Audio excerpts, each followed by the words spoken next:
আসসালামু আলাইকুম সবাইকে মারিয়াম ব্লগ চ্যানেলে তোমাদের সবাইকে ওয়েলকাম জানিয়ে আজকের ব্লগটা শুরু করলাম। আজকে হচ্ছে মঙ্গলবার, তো দেখো চা খাবো, তার জন্য সকালবেলায় আমি দেখো চাউলের গুঁড়া বানিয়ে নিচ্ছি।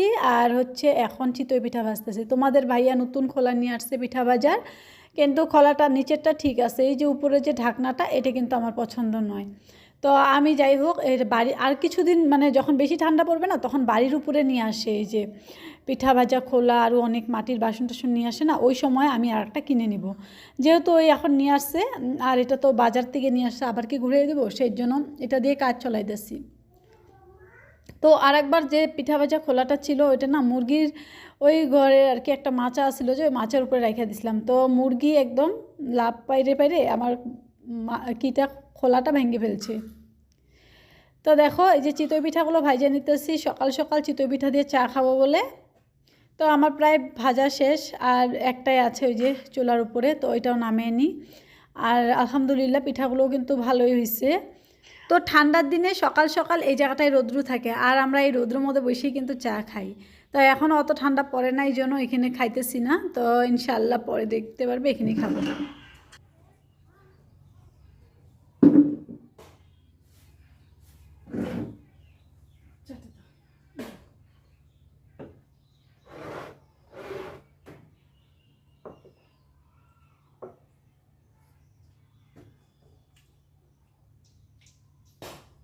তো 2 দিন হইলো তোমাদের ভাইয়া আমার সাথে রাগ করছিল, একটা ভিডিওতে দিছিলাম, তো একজন আপু কমেন্ট করছিল তুমি এত সুন্দর সুন্দর রান্না করছো, ভাইয়াকে তো পরে খাইতে দিচ্ছ, ভাইয়ার এক্সপিরিয়েন্সটা দেখতাম আমরা, কেন ভিডিওটা শেয়ার করিনি। আসলে রাত্রেবেলা ও আসছে, ও সুন্দর করে খাইয়াও নিছে, কিন্তু আমি যে ভিডিওটা আমি শুয়েছিলাম আর কি, তো ওকে বলছিলাম যে ভাত তো বাইরেই আছে, তাহলে যদি খাও তাহলে খেয়ে নাও আর কি, নাহলে আমি আবার উঠে দিতে হবে।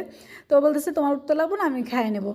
তো ও কিন্তু ভাতটা খাইয়ে নিচ্ছে, কিন্তু আমি ওই ভিডিও ক্লিপটা নেওয়ার জন্য আর উঠি নেই গা। তো ওই মুহূর্তটা তোমরা দেখতে চাইছিলে, কিন্তু যাই হোক ও কিন্তু ঠিকঠাক হয়ে গেছে আর কি। তাই যে দেখো আমি যে ঘরের মধ্যে স্পাইডার প্লান্টগুলো রাখছিলাম, তো অবস্থায় ছিল না, আলহামদুলিল্লাহ এখন বাইরে বাই করে দিছি, দেখো কত সুন্দর গ্রো করতে। তো বন্ধুরা তোমাদের কাছে একটা সলিউশন চাচ্ছি, দেখো তো আমার এই যে লাউ গাছ, লাউটা রাখছি, লাউয়ের মধ্যে এই যে এরকম মৌমাছি ফুটা করে ফেলেছে। এটা তো বিচি রাখার জন্য রাখছি, তো এইরকম অবস্থা, এটা কি থাকবে না পচেই যাবে ভিতরে। এই দেখো এখনও মৌমাছি বসে আছে। তো এটা কী সলিউশন, কী করবো বুঝতেছি না। কোনো ওষুধ টষুধ থাকলে যারা বাগান করো জানো আমাকে একটু বইলো। আর এই যে দেখো আলহামদুলিল্লাহ গাছে তো লাউ ধরতেইছে এখনও, টোটাল 10টার মতন লাউ খাইছি, বেশি হবে কম হবে না। এই যে আরও আছে, কালকেও পারছি লাউ। কালকে যে গেছিলাম ভাইয়াদের বাড়িতে, নিয়ে গেছিলাম লাউ একটা, পেঁপে।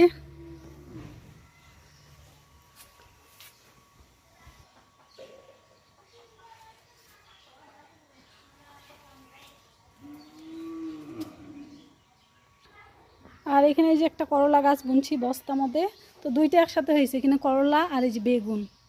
তো বেগুনটা উঠায় বুনবো, আর বুনাই হয় না।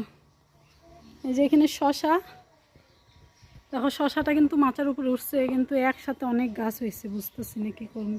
এই যে এইখানেও ভিতরের মধ্যে মরিচ।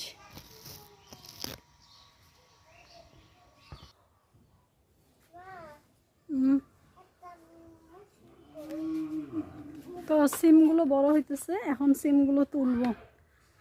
তো এখনও অতটাও ধরে নাই সিম, কিন্তু এক সন্ধ্যা খাওয়া যাবে আর কি এরকম।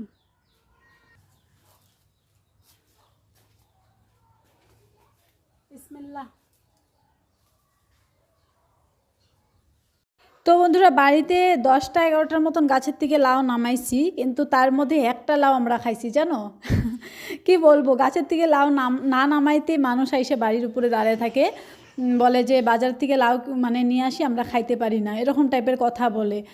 আর তখন ওরকম অবস্থায় না এরকম করে বলে, না দিয়েও পারি না, এরকম করে খুবই একটা খারাপ লাগছে। লাস্ট ফিনিশিং যে আমার এত খারাপ লাগছে জানো, বড়ই হইতে দেয় না, অমনি মানুষ আসে গাছের মধ্যে বেশিক্ষণ, লাউটা বড় হবো অমনি করে ছোটো আছে এটাই নিয়ে যায়, এরকম একটা অবস্থা হয়েছিল। তো আর বিক্রি করা তো দূরেই থাক, এরকম কি বলবো, মানে দুই একজনকে দেওয়া যায়, বা আমি সবাইকে তো আর দিতে পারবো না, এরকম একটা অবস্থা হয়ে গেছে। তো যাই হোক, দেখো বন্ধুরা, এই যে এখানে যে পেঁপে গাছটা সেদিনকে আমি কি করলাম, রিপোর্ট করলাম, এখানে মাটিতে দিয়ে দিচ্ছি। তো যাই হোক, গাছটা কিন্তু সুন্দর হইতেছে, আর আমি ওইটা কাপড় দিয়ে ঢেকে রাখছি কারণ মুরগিতে খোঁচায়। আর এই যে নতুন করে যে জানলাটা বাড়িয়ে দিছিলাম, এই জানলাটার মধ্যেও কিন্তু গাছ আইসা পড়ছে। তো আলহামদুলিল্লাহ, গাছের থেকে এই যে ছিম তুলে আসলাম, আর এই যে কিছু মরিচও তুলছিলাম আগে। এই দেখো, আমি করে নানি আবার আইসা পড়ছে, মারিয়ার কান্না সহ্য করতে পারে নাই। মারি কি নিয়ে আসছে তোমার জন্য? খাজা। নানিকে কই থাকো কয়দিন, আমি একা একা থাকি, মারিয়ার পাপা রাত্রেবেলা কত দেরি করে আসে। নানি থাকলে ভালোই লাগে, বাড়িটা খালি খালি লাগে। নানি থাকবা না? এবার বেশি কয়েকদিন থেকে যাও। হ্যাঁ, একা মানুষ নানি।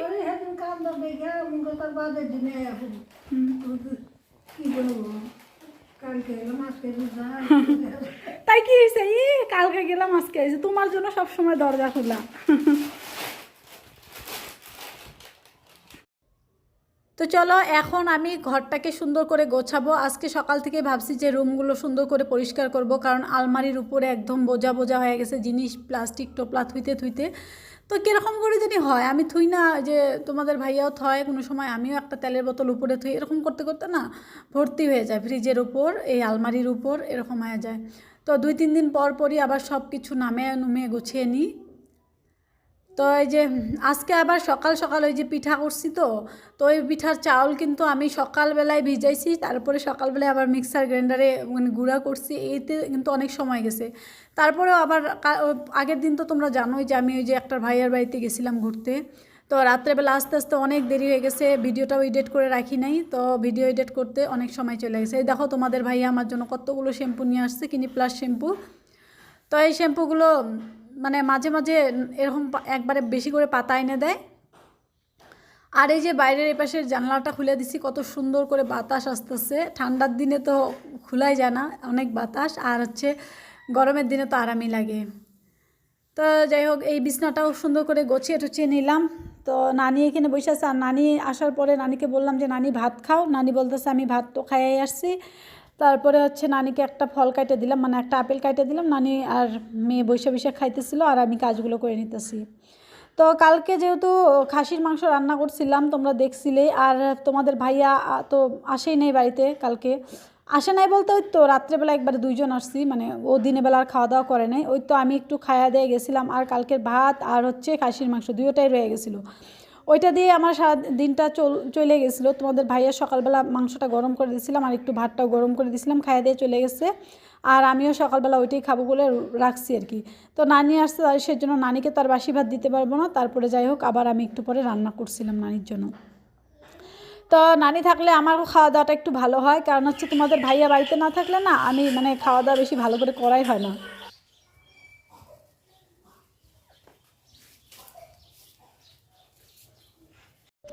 তো তোমাদের সাথে গল্প করতে করতে কিন্তু ঘরটা পরিষ্কার করে বাড়িয়ে পড়লাম। আর এই তো এখন মানে বাইরের কাজগুলো করবো। আর দেখো, এই যে গাছের উপরে না পাতাগুলোর উপরে একদম ধুলা দিয়ে ভর্তি হয়ে আসছিলো, তো একটু ঝাড়ুটা দিয়ে ঝাঁকি দিয়ে দিলাম। তো চলো, নানিকে তো বললাম নানি ভাত খাও, নানি এখন ভাত খাবে না বলতেছে। তো আমি এই যে বাসি ভাত বাইরে নিছি, আর মাংসটা একটু গরম করলাম, তার সাথে দেখো এই যে টমেটো স্লাইড কেটে নিলাম। আর আমার টমেটো বা শসা লেবু এগুলো থাকলে না ভাত খাইতে খুবই ভালো লাগে, মানে মুখে রুচি আসে। আর গাছের থেকে একটা এই যে বোম্বাই মরিচ ছিঁড়ে নিচ্ছি, আর বোম্বাই মরিচ যেদিনই একটা করে ছিঁড়ে নিই, খাইতে তো পারি না, 1 কামড় 2 কামড় দিয়ে এত ঝাল লাগে, তারপরে থুয়ে দিই অমনি। তো দেখো, আজকে একটু ভাবলাম মুরগির খড়টা ভালো করে পরিষ্কার করে দিই।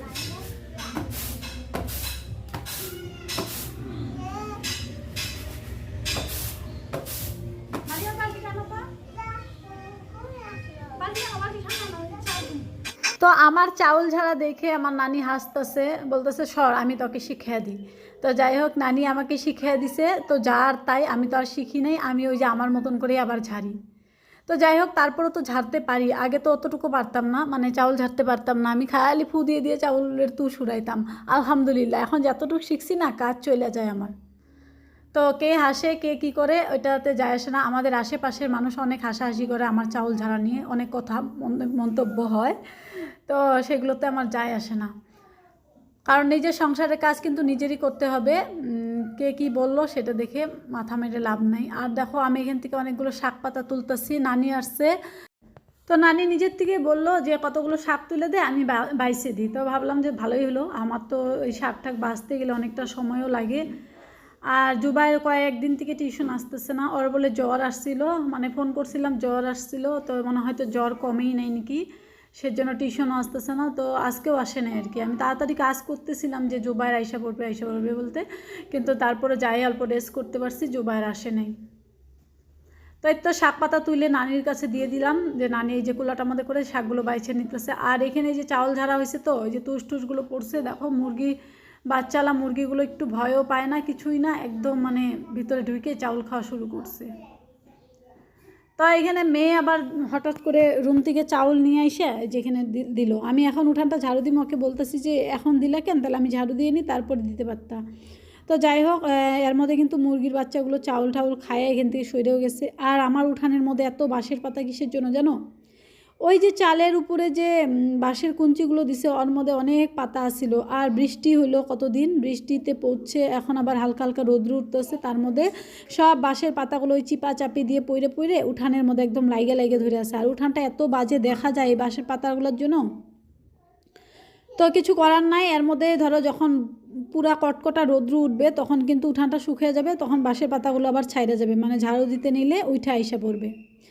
আর এখানে দেখো সব মানে জাবরা জঙ্গল যত আছে আমি মাঝখানের মধ্যে জমা করে নিতেছি, কারণ উপর থেকে যেগুলো প্যাকেট আছে এগুলো ফালাইয়া দিব, আর পাতা আর মাটিগুলো গাছের মধ্যে দিয়ে দিব, মানে গাছ বোনার জন্য একটা বস্তা রেডি করে রাখবো। তো এইভাবে আমি মানে বস্তা রেডি করি, যখনই উঠান ঝাড়ু দিই বস্তার ভিতরে করে এই যেরকম করে নিয়ে যায় বস্তার ভিতরে ঢুকে রাখি। আর গাছের মানে যখন বস্তাতে মাটি দিই এই পাতাগুলো নিচে দিয়ে দিব, আর তার উপর দিয়ে অল্প মাটি গোবর সার দিয়ে গাছ বুনে দিই। আর এই যে কয়েকদিন বৃষ্টি হলো না, আমি যে মরিচের নতুন চারা লাগাইছিলাম, কয়েকটা চারাও দেখি মানে মারা গেছে চারাগুলো।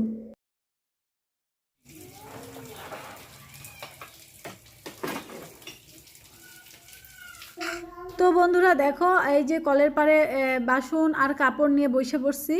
তো সব কাজ বাড়ির শেষ করে এই লাস্টে আমি কলের পাড়ের কাজগুলো করি। তো এখন বাসন আর কাপড়টা মাজা ধোয়া হয়ে গেলেই কিন্তু শেষ।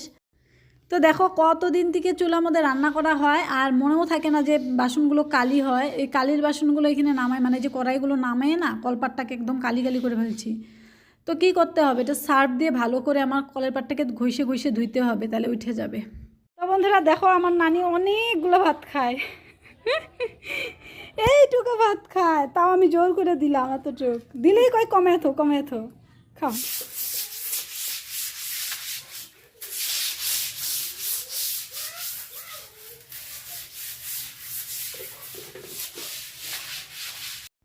তো আজকে কলপাটটা কিন্তু এমনিই মানে ঝাড়ু দিয়ে ঘষে দিলাম, কিন্তু আমার ঝাড়ু দিয়ে ঘষে দেওয়াতেও কিন্তু এই যে সাইডে কালি লেগে আছে, তোমরা দেখতে পারতেছো হয়তো, এই কালিগুলো উঠে নাই।